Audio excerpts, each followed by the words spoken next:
Welcome to Cheater Confessions. Let's get started with today's story.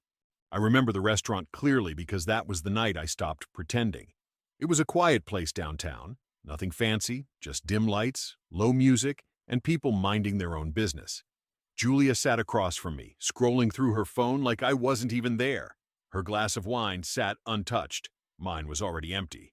"You're not even trying anymore," I said. She didn't look up. "Trying what?" "This," I said, tapping the table. "Us." She finally lifted her eyes, annoyed more than anything. "Dylan, not everything is a problem. You always do this." "No," I said calmly. "I started noticing things. That's different." She smirked. "Here we go." I leaned back in my chair.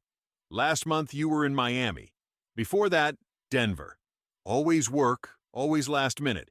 You don't even bother making it believable anymore." She picked up her glass, took a slow sip, then set it down. "I don't have to explain my schedule to you like I'm on probation."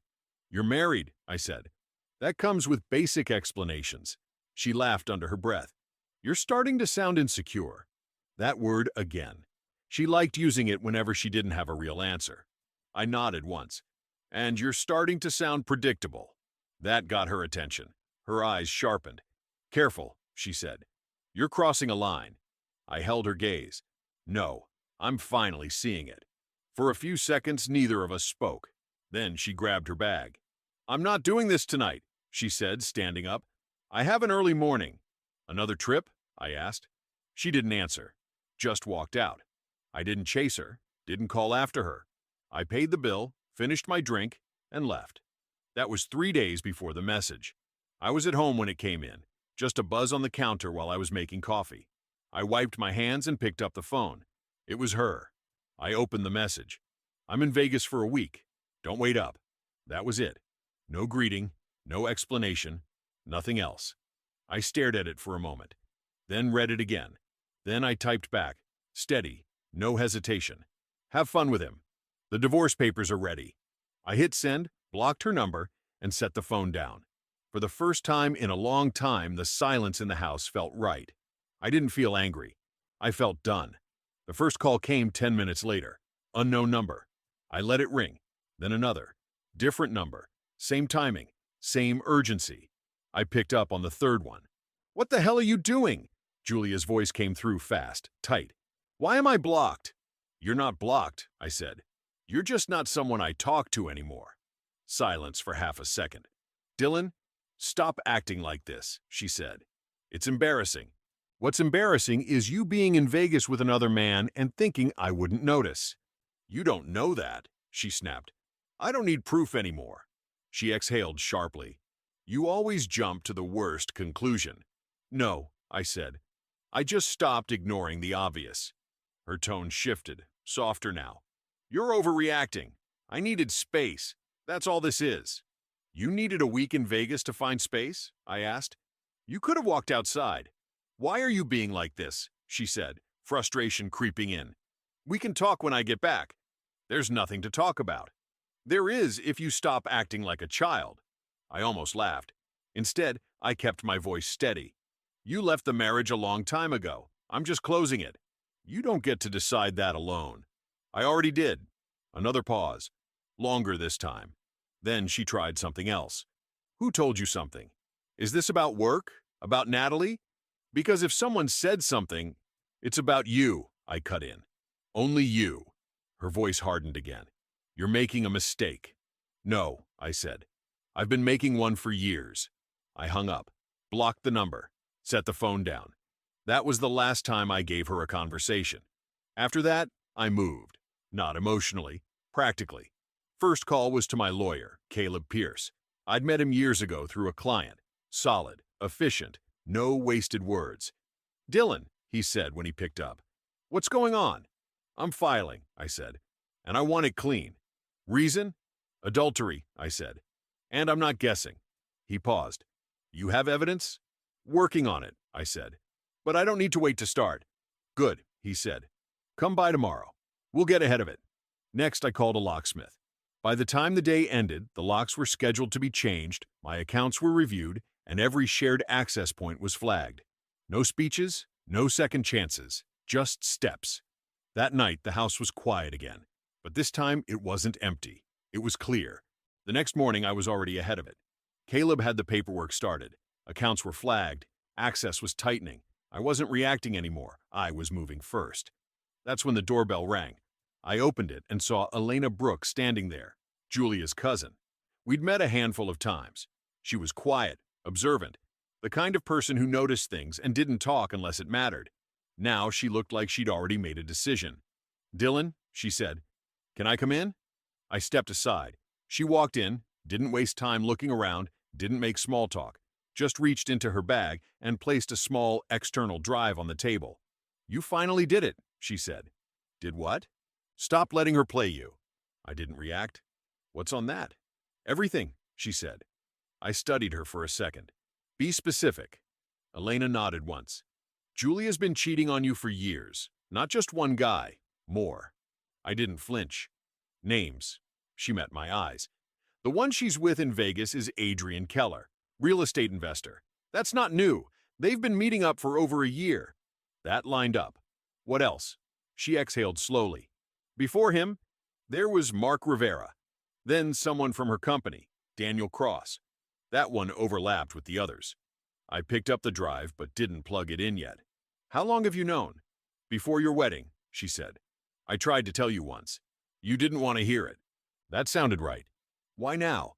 "Because she crossed a line," Elena said. "Vegas wasn't supposed to happen. She told everyone she was going to reset things with you. Instead, she doubled down." I nodded slightly. "And you?" "I'm done covering for her," she said. "And I'm done watching you get played."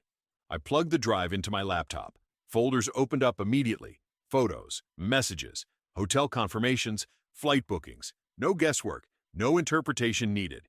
There she was, Julia, smiling, touching, kissing men she told me were colleagues or friends. Vegas wasn't new, it was just the latest. I closed the laptop. "That enough?" Elena asked. "It's more than enough," I said. She studied me. "You okay?" "I'm focused." She gave a small nod. "Good. Because she's not going to go quietly. I don't need her to." I picked up my phone and sent one message to Caleb. "I have proof. Full timeline. Prepare for fault-based filing." Then I looked back at Elena. "Anything else I should know?"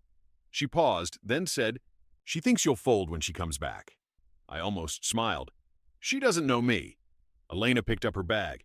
"No, she really doesn't." That night, I went out on purpose. Not to think, not to drink, to get answers. There was a place Julia used to go after work, a restaurant bar downtown, loud enough to hide conversations, quiet enough to watch people. I'd been there a few times with her. That's where her friend Natalie Reed usually was. Natalie knew everything. People like her always did. I walked in, scanned the room once, and found her at the bar. Same posture, same drink, same habit of watching everyone while pretending not to. I took the seat next to her. She turned, saw me, and froze for a second before forcing a smile. "Dylan, didn't expect to see you here." "I'm sure you didn't," I said. She took a sip of her drink. "How are things?" "Julia's in Vegas," I said. "So, you tell me." Her expression didn't change, but her fingers tightened around the glass. "I don't keep track of her schedule." "Try again," I said calmly. Natalie exhaled through her nose. "Look, I don't want to get involved in whatever you two have going on." "You already are," I said. "You've been involved for a while." She didn't answer. I leaned slightly closer, voice low. "Adrian Keller, Mark Rivera, Daniel Cross. Want me to keep going?" That got her. Her eyes flicked toward me, sharp now. "Where did you hear that?" "Doesn't matter," I said. "What matters is you've been helping her. That's not hotel bookings under your name," I cut in. "Cover stories, last-minute work dinners. You weren't subtle." Her jaw tightened. "You're making assumptions."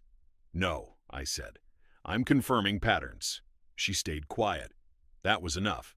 "You know what's interesting?" I continued. "She didn't tell you everything either." Natalie frowned. "What are you talking about?" "Vegas isn't special," I said. "It's routine. She's been running this play for years. You just helped her manage it." "That's not true," Natalie said quickly. She was trying to figure things out." "With 3 men at the same time?" I asked. She hesitated. There it was. "She told me she was choosing," Natalie said, almost to herself. Between you and Adrian. I nodded. Looks like she added options. Natalie stared at her drink. She made it sound different, she said quietly. They always do, I replied. A man approached from behind her then. Tall, built, the type that spent more time in mirrors than work. I recognized him from one of the photos, Daniel Cross.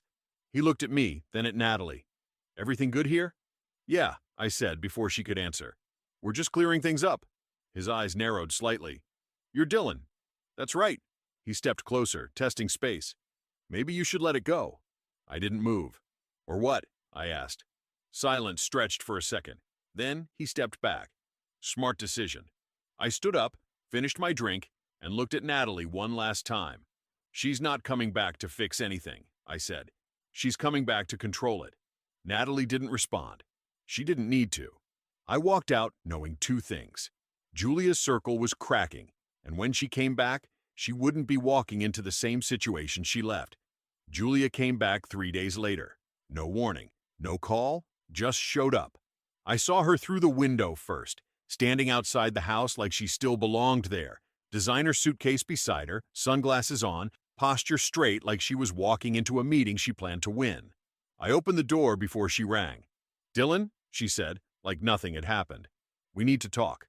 You need to leave, I said. She smiled slightly. That's not how this works. It is now. She stepped forward anyway, trying to walk past me. I didn't move. She stopped. You're being dramatic, she said. Move. No.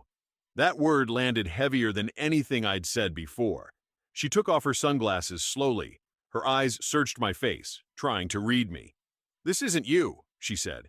You don't shut things down like this. You don't know me as well as you thought, she scoffed. I know you better than anyone. Then you should have known this was coming. That shifted something. Just a little. She stepped back, crossing her arms. Fine. Let's talk here. Talk, I said. She took a breath. Vegas wasn't what you think. Then explain it. I needed space, she said. Things between us haven't been right for a while. You needed space with Adrian Keller? That hit. Her expression flickered, just for a second. I don't know what you think you know. I know enough, I said. Vegas wasn't new. Neither were the others. Her jaw tightened. What others? Mark Rivera, Daniel Cross, I said evenly. Want me to keep going? Silence. Real silence this time. She looked at me differently now. Not defensive, calculating. Who told you? She asked. I didn't guess, I said. I verified. She shook her head slowly. You went digging. No, I said. You got sloppy. That landed harder. She stepped closer, lowering her voice. Listen to me. Whatever you saw, whatever you think this is, you're blowing it out of proportion. 3 men isn't proportion, I said. It's a pattern. Her tone sharpened. You're not perfect either. This isn't about me. It is, she snapped. You pushed me away. You stopped paying attention. You made this easy. I held her gaze. You made your choices. Own them. Her breathing changed, faster now. Fine, she said. I made mistakes. That doesn't mean we throw everything away. It does, I said. She laughed once, sharp. You're really going through with this? I already have. That's when she tried one last move. Her voice softened. Dylan, we built something real. You don't walk away from that.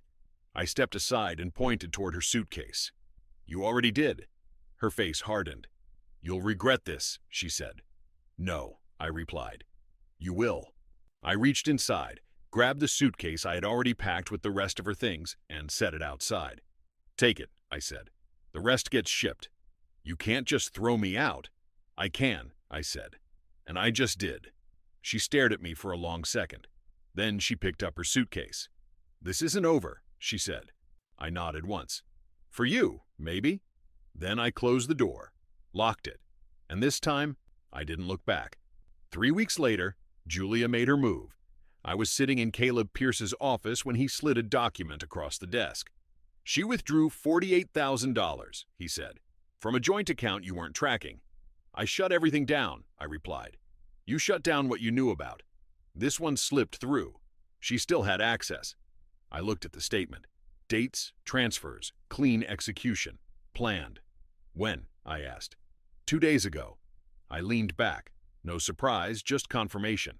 There's more, Caleb added. Say it. She's filed a claim, he said, alleging domestic abuse during your last encounter. I looked up at him. Based on what? I asked. Photos, Caleb said. Bruising on her arm. She claims you grabbed her during your separation argument. That didn't happen, I said. I believe you, Caleb replied. But that's not the point. The claim complicates things. If it sticks, she can challenge the prenup. I leaned back. The only argument we had after she came back was verbal. Controlled. Final. No violence, no physical contact, just me ending it and her refusing to accept it. She's rewriting that moment, I said, turning a breakup into something it wasn't. Caleb nodded slightly. That's exactly what she's doing. But we'll need to prove intent and timeline. I nodded once. All right, I said. Then we stop reacting. Caleb leaned forward slightly. Meaning? Meaning she doesn't get to control the narrative anymore. He studied me. What are you planning? Exposure, I said. Not noise. Precision. I stood up. She wants to lie, I continued. Then we answer with facts. All of them. Caleb didn't argue. He just nodded slowly. If you go that route, there's no halfway. I'm not interested in halfway. I left his office and made 2 calls. First was Elena. Anything new from her last trip? I asked. Some pieces, she said. Nothing that changes the core file, but I can add them. Add it, I said. Keep everything organized, and make copies of the full file. Everything we already have plus the updates. There was a pause. You're going public, she said. I'm ending it properly. Second call was to Ryan Mitchell, old friend, owned a mid-sized event space downtown, the kind of place companies used for networking nights and private gatherings. I need the room on Friday, I said. For what? A presentation. He laughed lightly. You serious? Very. He heard it in my voice. All right, he said. It's yours. Full setup, I added. Screen, sound, controlled access. Done, he said. What's this about? I paused. Truth, I said. In the right order. That night, I reviewed everything again. Photos, messages, bookings, no emotion, just structure. Julia thought she could take money, flip the story, and walk away clean. She was wrong. I wasn't chasing revenge. I was ending it properly. And I was going to do it in a way that couldn't be rewritten. Friday night, everything was in place. Ryan's venue was already filling up when I arrived. It wasn't random. The guest list was deliberate. People from Julia's office, a few shared acquaintances, and some of the same circle she had been moving in. Enough overlap to matter. Word spreads fast when something feels important. Julia showed up 10 minutes before I started. I saw her the moment she walked in, composed, dressed sharp, like she was stepping into control again. But her eyes were searching, calculating. She walked straight up to me. What is this? She asked quietly. Closure, I said. You invited my coworkers? I invited people who deserve clarity. Her jaw tightened. You're making a mistake. No, I said. I'm correcting one. Ryan dimmed the lights slightly. The room settled. I stepped forward. Thank you for coming, I said. This won't take long. Julia crossed her arms. Watching. I continued. For the past 6 years, I believed I was in a marriage built on trust. I was wrong. First slide. A simple photo, our wedding day. Then the next. Julia and Adrian Keller in a hotel lobby. Timestamp visible. Murmurs started immediately. Julia turned toward me. Dylan, stop this. I didn't respond, just kept going. Next slide. Mark Rivera, dinner receipts, same dates she had told me she was on work travel. Then Daniel Cross. Photos from the same restaurant where I had sat alone right before she left for Vegas. The room shifted. People leaned forward. Some stepped back. This is not speculation, I said calmly. It's documented. Julia's voice cut in. You're taking things out of context. Then explain them, I said without looking at her. She didn't. Next slide. Vegas. Her with Adrian again. This time, not public. Private suite. Clear. Silence spread across the room. Then I moved to the final part. Bank records. The same person responsible for this, I said, also withdrew $48,000 from a joint account and filed a false claim of abuse. That changed the energy. This wasn't gossip anymore. It was damage. Julia stepped forward. You're insane. This is harassment. No, I said. It's sequence. I let that sit. Then I ended it clean. That's all, I said. You now have the same information I had. Lights came back up. No shouting, no chaos, just distance. People stepped away from her, quietly, instinctively. Julia stood still, looking around, realizing something she hadn't expected. Control was gone. She looked at me one last time. You think this wins you something? I met her eyes. No, I said. It ends something. I walked out before she could answer. Didn't stay for reactions. Didn't need to. It was already done. The next few days moved fast. Julia tried to spin it at first. Claims, statements, social media posts that lasted a few hours before disappearing. Too late. The damage wasn't online anymore. It was in people's heads. Her office went quiet around her, then distant, then cold. Aubrey, one of Julia's coworkers who had helped cover parts of her schedule at work, resigned within a week. Adrian Keller's name started surfacing in inquiries once the exposure went public. In real estate, reputation moves faster than facts. Partners started reviewing deals he was tied to. Funding stalled. Negotiations went quiet. I didn't need to push it further. Once confidence breaks in that world, everything slows down at once, then stops. Julia tried calling again, from different numbers, then emails, then silence. I didn't respond to any of it. The divorce proceedings were exactly what Caleb warned me about. She shifted strategy once she realized control was gone. Suddenly, it wasn't about the affair anymore. It was about damage claims, false accusations, emotional distress, attempts to destabilize the prenup. Caleb handled it clean. He didn't argue emotion. He argued structure, bank records, messages, timeline consistency. The exposure from that night sealed the credibility gap in my favor. Her abuse claim didn't survive scrutiny. The timeline showed escalation on her side first. Her version didn't hold up against the documented sequence of events, and the evidence she didn't expect to exist filled in the rest. 6 months later, it was finalized. No dramatic courtroom moment, no final confrontation, just signatures. Julia got what the prenup allowed and nothing more. The attempt to challenge it collapsed when her own filings contradicted themselves. She walked out of the settlement meeting without looking at me. That was the last time I saw her. After that, everything went quiet in a different way. I sold the house, moved into a smaller place across town, somewhere with no reminders and no echo of someone else's life in the walls. I started training again in the mornings. It became routine, something consistent I could rely on. Some nights, I still thought about how quickly everything had changed, not the betrayal itself, but the moment it stopped having power over me.